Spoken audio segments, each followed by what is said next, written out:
KTSM 9 News at 5 starts right now. We begin with breaking news this evening. A sexual assault and hazing lawsuit involving New Mexico State and 5 members of its men's basketball program was settled this afternoon. Thank you for tuning in to KTSM 9 News at 5. I'm Andy Morgan.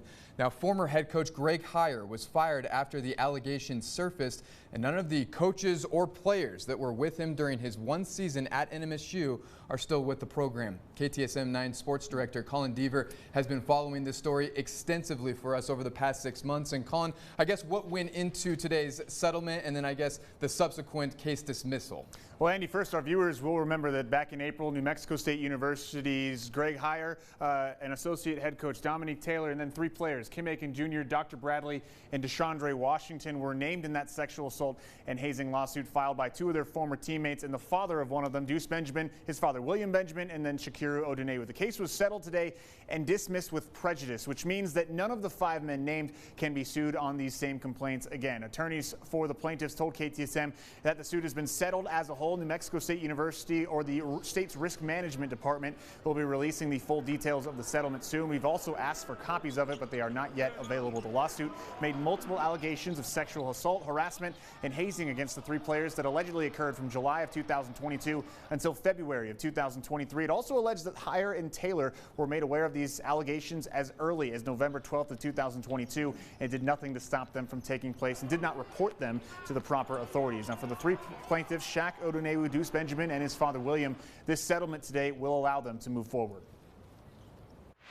It's hard on my clients. It's hard on them because they can't put the matter behind them as easily. It stays right out in the forefront, and it can become, in essence, a second victimization. So if you're able to get a fair and a just result without going to trial and able to let your clients then move on and heal, that's the best bet, and that's what we did.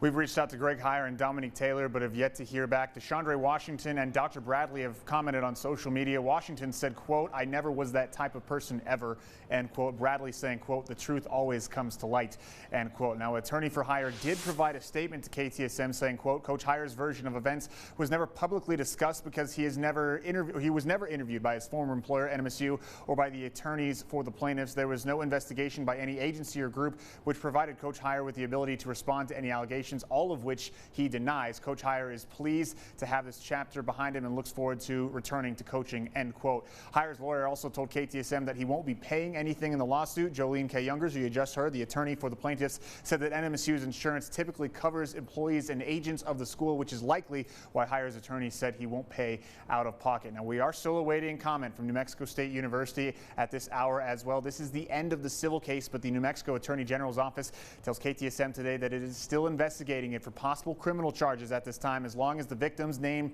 in it continue to cooperate. At this time, it does not appear that they intend to stop cooperating with the Attorney General's investigation, which, Andy, does remain ongoing. Thank you very much for that.